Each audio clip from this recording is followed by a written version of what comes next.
Well, hello everybody and welcome to Jeff's Baking Blog. Today I'm going to make an apple and sultana plait, or an apple and sultana braid, depending on how you want to call it.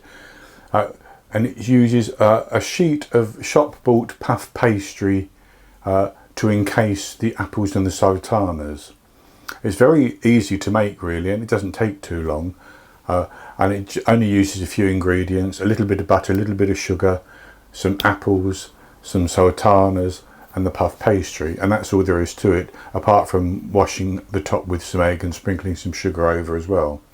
So I'll go on to the ingredients, and for this I have 450 grams, which is 1 pound of apples, and I'm using Granny Smiths, and I've cut them into wedges about half an inch, maybe slightly thicker, but about half an inch wedges.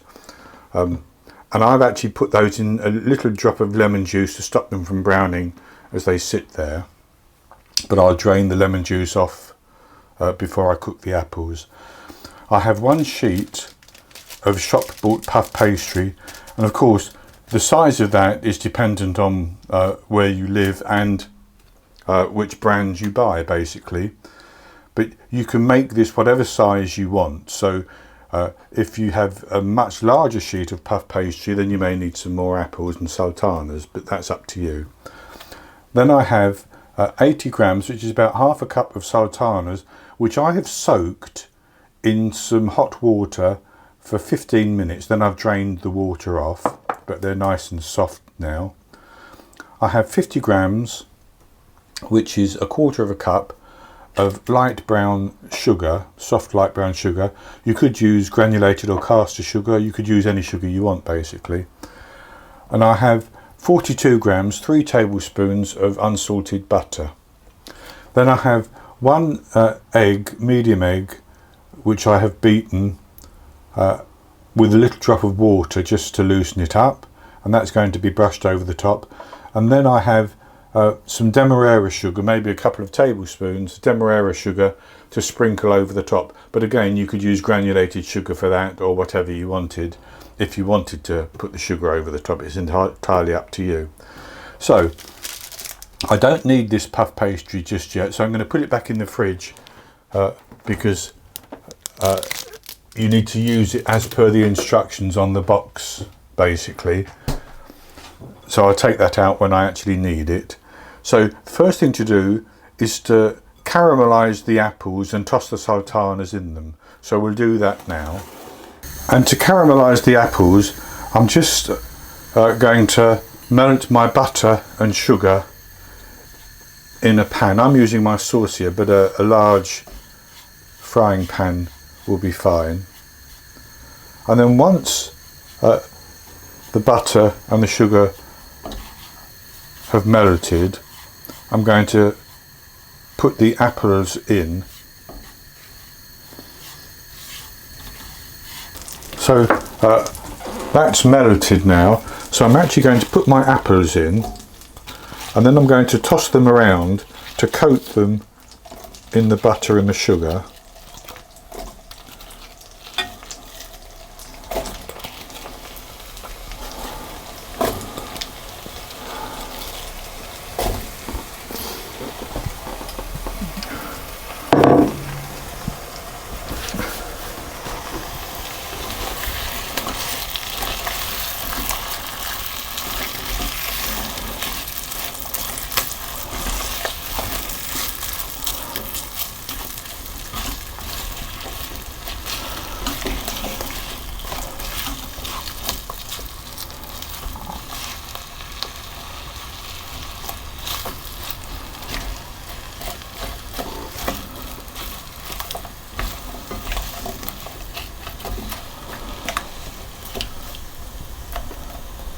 Just like that, and then I'll put the sultanas in as well and give those a little bit of a toss around.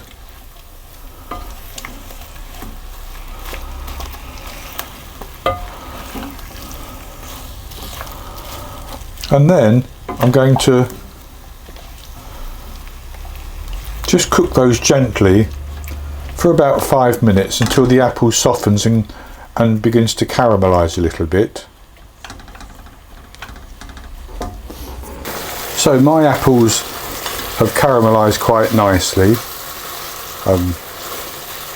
and they've softened up a little bit.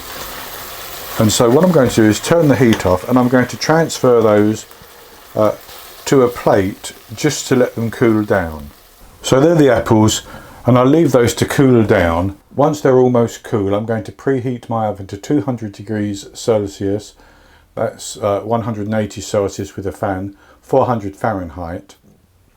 And I have some parchment paper ready to go onto a lined baking sheet to take this pastry once we've assembled it. And when everything is cooled down, I'll come back and we'll unfold our pastry from its wrapping, and we will fill it and bake it.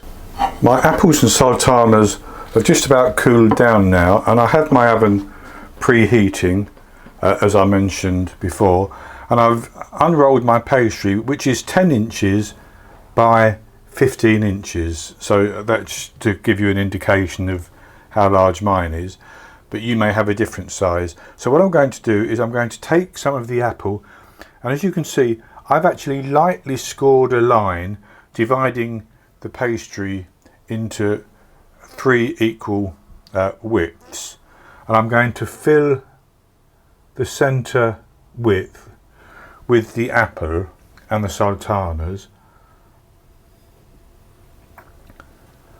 leaving a gap at the end of about 1 inch.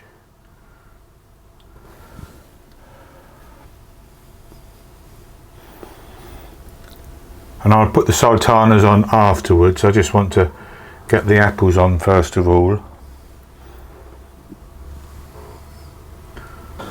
And that's good like that. So what I'm going to do is I'm going to trim off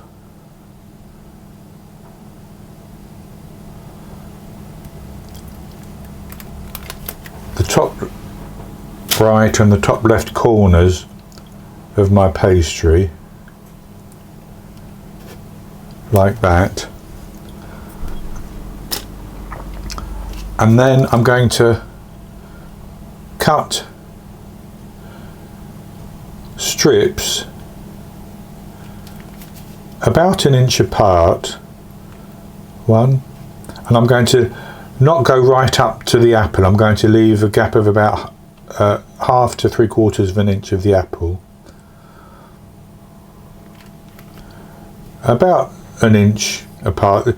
It doesn't matter, you just need the same number of strips on both sides.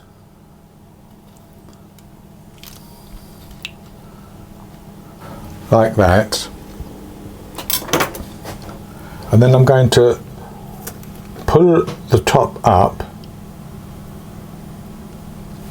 to cover the apple, and I'm going to take one strip and fold it over like that, and take the opposing strip and fold that over, and continue to do the same with all the remaining ones all the way down.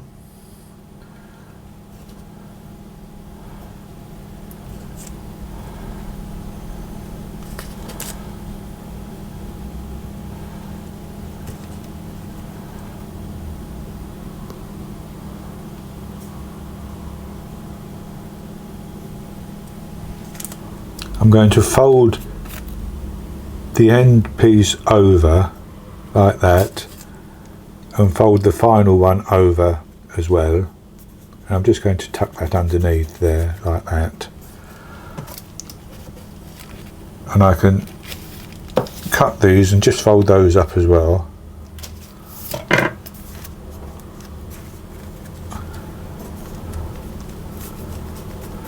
Just like that. And then what I want to do is to put that onto a baking tray. So as you can see, I've actually rolled my pastry out onto the parchment paper, which is the size I need for my baking tray.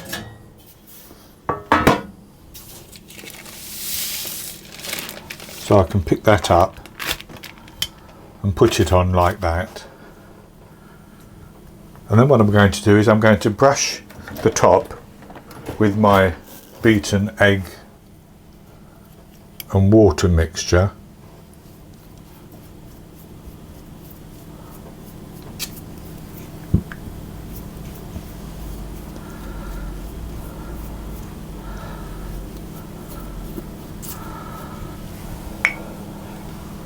Like that. And I'm going to sprinkle my sugar over the top. Now I ought to mention that if you like cinnamon in your baked apples, like pies and such like, then you can add some cinnamon. Personally, I do like it, but I actually enjoy apples in pastry without cinnamon as well, so that's what I've done for mine. But you can add some if you want to, it's up to you, it's a matter of taste.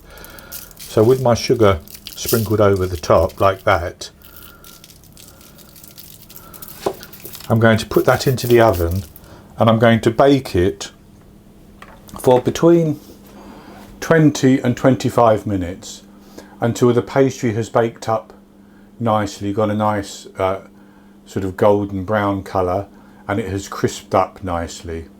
Then I'll take it out of the oven and allow it to cool down before I come back and show you the results. I baked the apple and sultana plait or braid for 22 minutes, and then I took it out of the oven and I put it onto a wire rack to allow it to cool down, and it's still warm, but it's mainly cooled down, or the outside has anyway. So this is what it looks like at the moment, and what I've decided to do is just to drizzle a little bit of icing over the top. So here I have 20 grams, about 2.5 tablespoons of icing sugar, and I'm just going to pour into that about a teaspoon of water, and I'm going to mix it round, and I'll add a drop more water.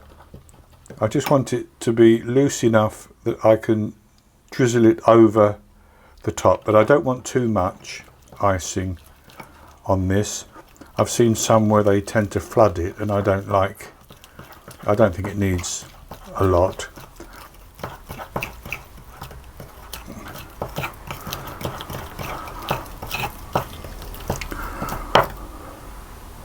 That's almost right, so I'll just drop a drop more water.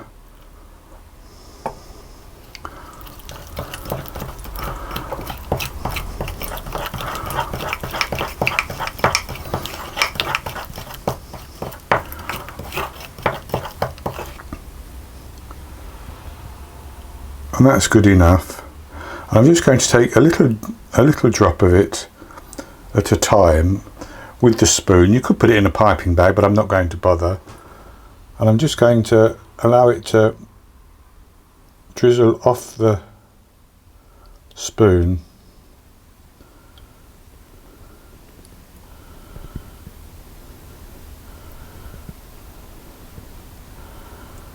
Like that.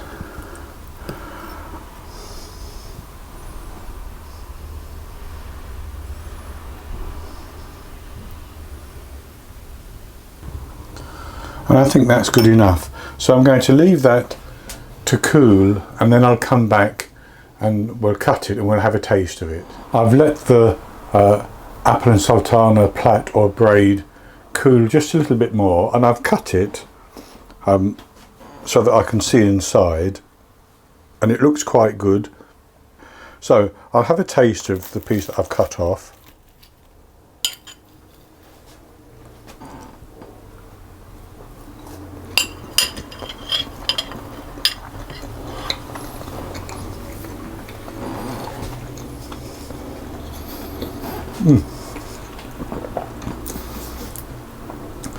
The star of the show for me is the apples, Granny Smith's, slightly tart, but the edge of the tartness is taken off by the sugar and the butter that they were caramelised in. I got the sultana as well, and that gives a slightly different texture, and then the puff pastry, which is fairly basic really, but if you can buy the all butter version of the puff pastry, it does make it so much better. So that's a very easy recipe, I think. I hope you've enjoyed it, and if you have, please give me the thumbs up below the video and click to subscribe to my YouTube channel. In the top right hand corner of the screen there will be an eye that you can click on, and that will take you to a link for the recipe, and I'll put a link below the video as well, and I'll be back with another recipe in the very near future. So until then, happy baking.